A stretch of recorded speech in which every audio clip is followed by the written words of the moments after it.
Another day. Setting out earlier now. It's about 3 o'clock in the afternoon, so the sun is still very bright, but I've got on my sun hat and my sunglasses, and I'm going to set out down this way. Alright, I'm gonna try down this road after all. I know I said yesterday that I didn't feel safe walking down it, but yeah, it's a little bit earlier in the day, so the traffic isn't quite as heavy. I think that was some 5 o'clock traffic yesterday, and as well, and I think the shoulder should be good. I'll just step off the road when I see a big truck coming towards me. The locals walk up and down these roads all the time, so can't worry too much about it.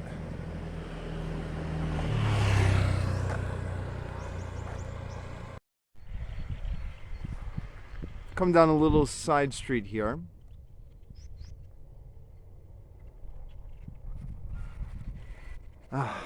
You know, I hate to say it, but my wife may have been right about it not being a good idea to venture out before 5 o'clock. Sorry, I got cut off there by a free update popping up on my phone, which shuts off the video camera. Sun is really intense.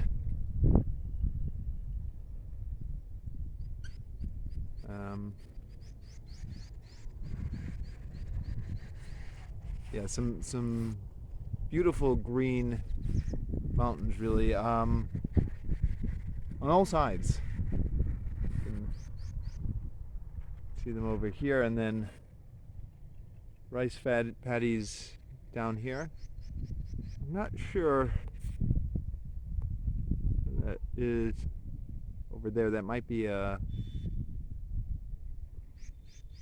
little shrine there. What do I know?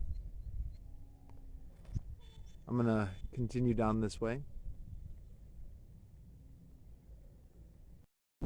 Just a quick note, something which is probably not obvious from the visuals, but walking around in this countryside, my nose and my throat are being assailed by the smell of burning things, which is very common out here in the countryside. My wife was also commenting about this yesterday, how they're constantly burning things. I don't know if you can see that plume of smoke coming from way over there. There's a fire going on over there, and there's, I'm not sure if you can see it, they're burning stuff over there. Here's another water buffalo. So that is, yeah, unfortunately, just part of the countryside. They're always burning stuff. They do burn trash when they need to. So, like, occasionally it will be plastic and other stuff like that you're not really supposed to breathe in. But for the most part, I think it's, you know, burning foliage, burning leaves, burning stalks, kind of organic stuff. So I don't think it's toxic. I'm sure it's not good for you to be breathing in smoke, but you can see a place like this does not have a lot of pollution from traffic or factories, so I'm sure that the air quality here is still better than it is back in Saigon. Am I sure? It's gotta be, right? Even though, yeah, you can constantly smell things burning as you're walking around.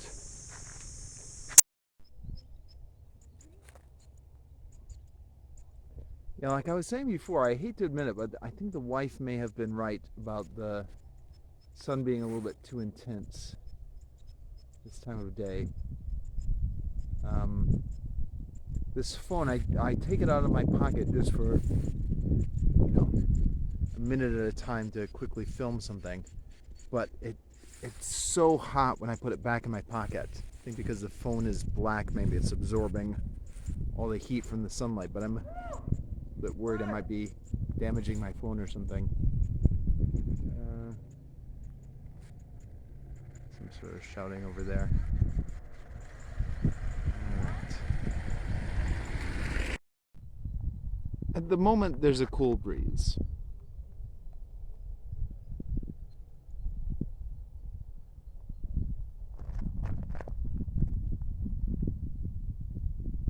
So, thought I'd stop and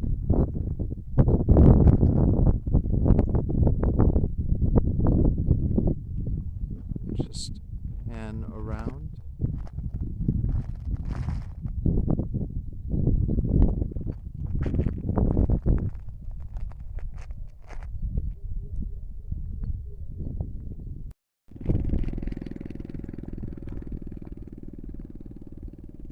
I have now moved over to the road alongside of this river, I guess you can call it, although not sure if this river is natural or this is just a result of irrigation. You can see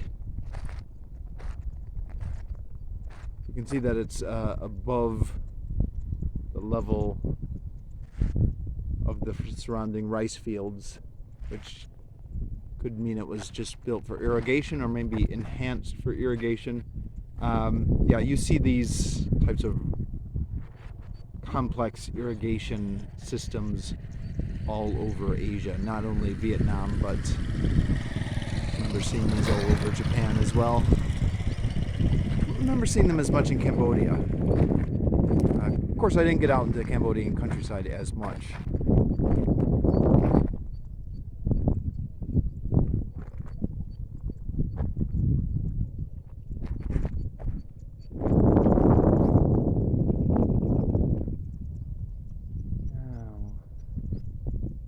I think that's the mountain there that my wife said was being used as a base for the Viet Cong during the war, but I might be wrong. It could be any of these mountains. Yeah, I suppose while I'm here I can talk a bit of history. Quang Ngai is the province here. It's in the middle of Vietnam. So during the war, it was on the southern side of the border, but far enough away from Saigon that they didn't really have any loyalties to Saigon. And in fact, here, as in I think a lot of the countryside, all the people were sympathetic to the Viet Cong, and yet it was still supposed to be in the area governed by southern Vietnam. So the U.S. Army developed a free fire policy here in Quang Ngai. If you saw anyone out and about, you just assumed that they were Viet Cong. And a lot of them were Viet Cong. So this area was heavily bombed during the war. My wife's neighbor is missing a leg because of a bomb. Now she was Viet Cong. She was in the tunnels when the bomb hit. They were bombing the tunnels. My wife's uncle is missing one of his arms. He was not Viet Cong. He was just a boy when the war was going on, but he was outside playing, and a U.S. helicopter was just shooting everything that was moving. So they shot off his arm. Also, My Lai, where the famous massacre took place is here. Not where I'm standing exactly, but right in this province. It's, I don't know, 1 or 2 towns over. It's a 10-15 minute drive from here. I won't be visiting it on this trip because we're only here for a few days and we're staying with my wife's parents and we're busy watching the kids. But a few years ago, my wife took me there. There's you can tour the grounds and there's a little museum and stuff like that.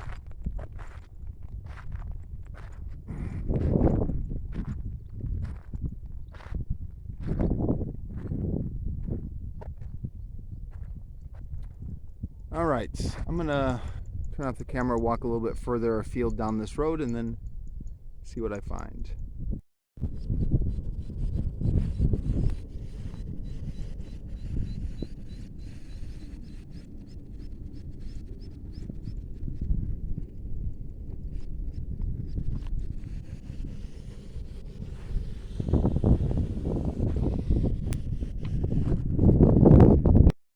I don't know how well this is going to get captured on the camera's focus, but these clouds are really amazing. I don't know what it is that makes the clouds kind of billow up like that and just kind of stop. Is it something to do with the mountains, or is it just random? I don't know, but very impressive.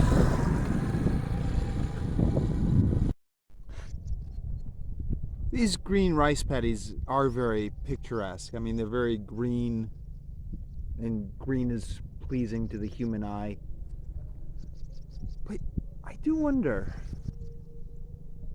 what did this area look like before everything got turned into rice paddies? Must have been covered with trees, right? I mean, you can see clothes of trees dotted here and there. There must have been a time before humans cultivated this area where everything was just dotted with trees.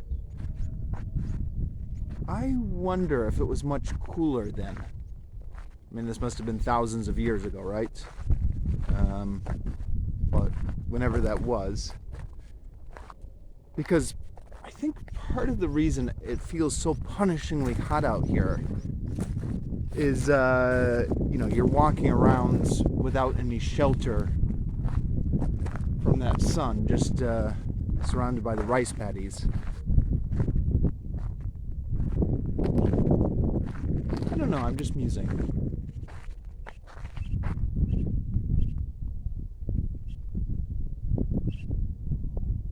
All right, I've emerged from there. Wonder if this is the same main road I walked off of earlier before. Doesn't seem quite as busy. This is the countryside because there's a bunch of cow dung on the road.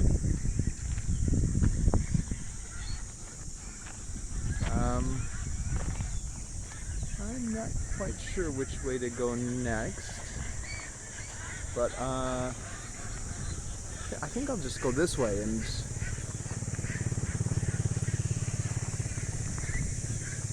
follow the canal for a bit, huh? Always pleasant to walk along the water. A whole bunch of ducks over there.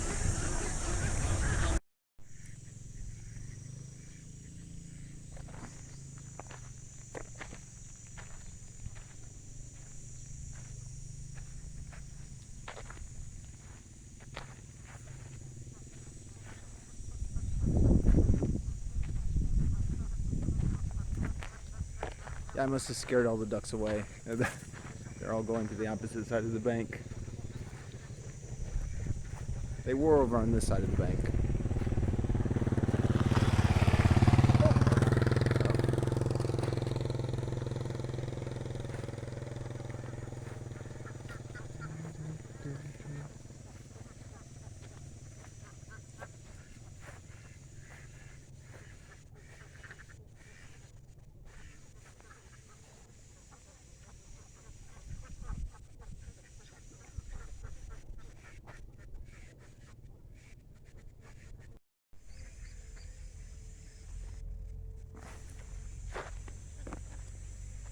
Alright, there's some water buffalo on the path. I'm curious to see what's further down this path, so I'm just going to assume that these water buffalo must be friendly or at least docile, passive.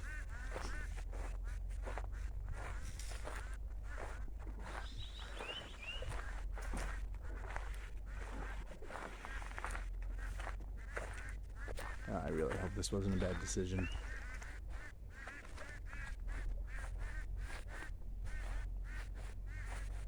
Maybe I'll walk on the far side of the path. Possibly go up here. Let me go up here.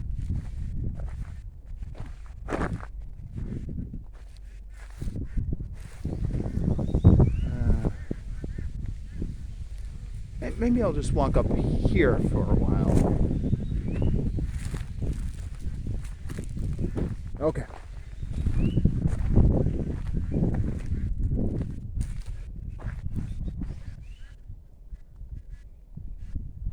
Seem to be in the clear.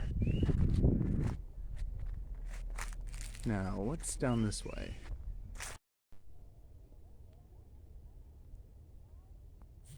I'm going to zoom in because I think it's another gorgeous landscape.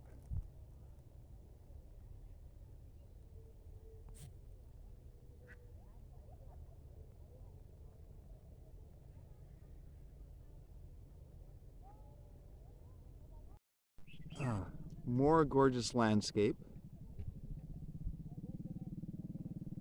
And some boys fishing. Hello. Hello. What's your name? Yep, my name is Joel. What's your name? Yeah. Look at that. No sunglasses or anything. I don't know how they stand it. Okay, so this is where I've come down. And here is a bend in the river. Some sort of gate there to control the irrigation, no doubt. And yeah, let's go around here and see what we find. And here we are on the other side of the bend.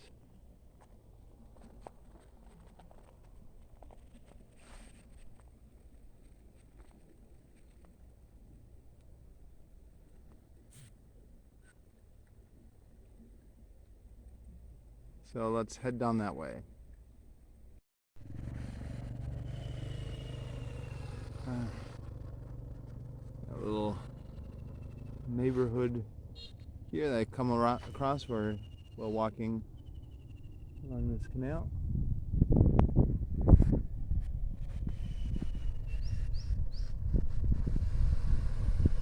And here's the irrigation system at work here. Go on down this way, see what I can find. Yeah, this I think this guy is trying to figure out what I'm doing here. I get those looks a lot.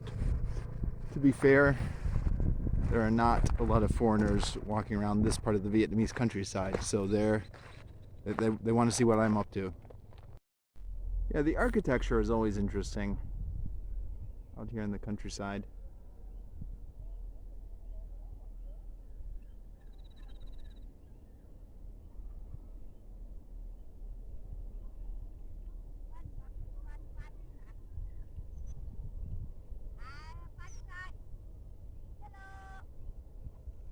Hello.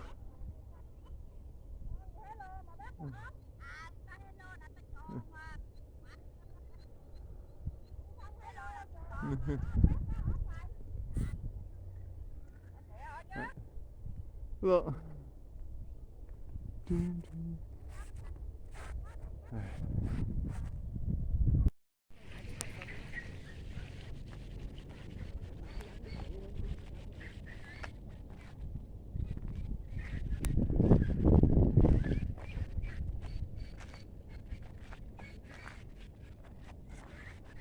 Alright, continuing down this canal here. I don't know what this is. What do you suppose this is for? For flooding? Overshed water goes over here.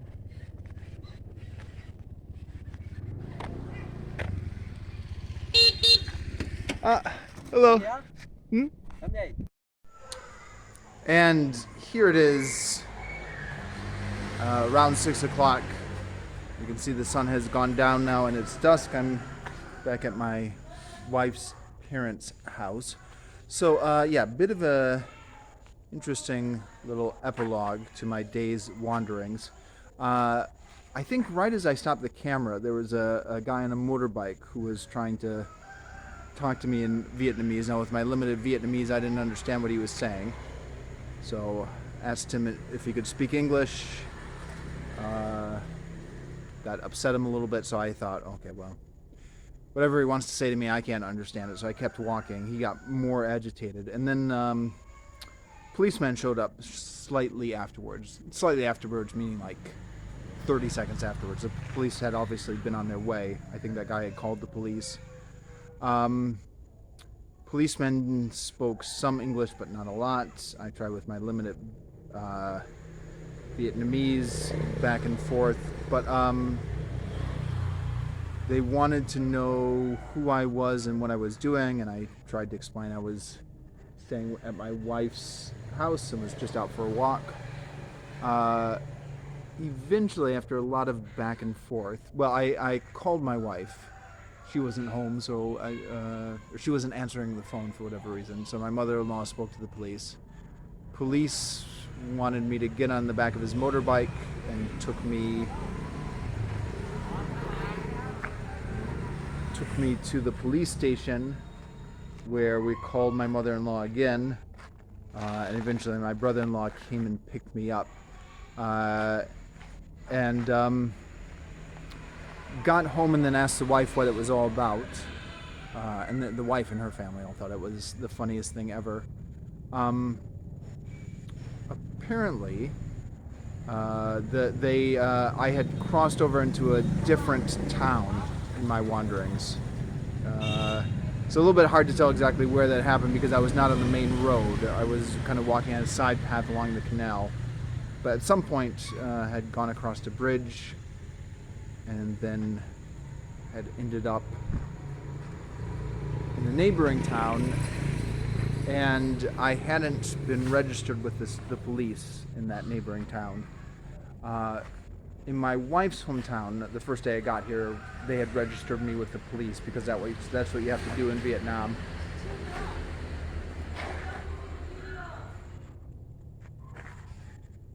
Oh, it's all right. I'm just. Yeah, I'm just gonna film a little bit.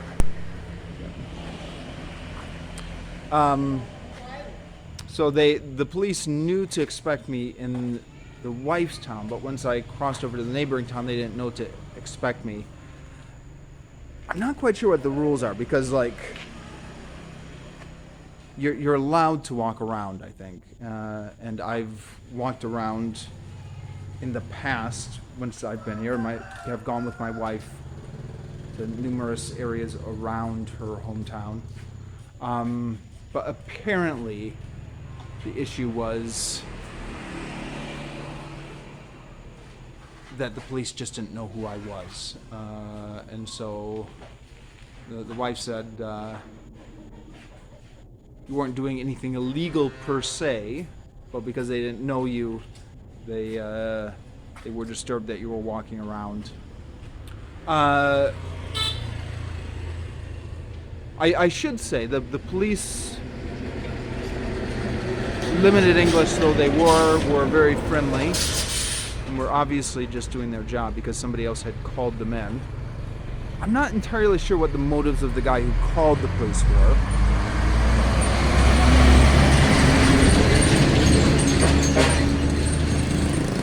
It could be hostile or xenophobic, but that's speculation. It could also have just been a desire to see that the rule of law is maintained. So you know you have these experiences in Vietnam. It's not America. The police are very controlling about who goes where, and you just have to accept it. I've heard similar stories from other people. It had never happened to me before, so it took me a little bit off guard. It did. I mean, I was filming during a lot of my walk, so I'm not sure if that ruffled any feathers, but nobody brought it up. The police never asked me anything I'm filming. Nobody had. They just seemed purely concerned that I was walking in a district that I hadn't been registered in. So, yeah. The wife said it wasn't illegal. Presumably tomorrow I could set up, but the police didn't know who I was, so they wanted me to bring me into the police station for questioning. This would never happen in Saigon, of course, but we're out here in the countryside.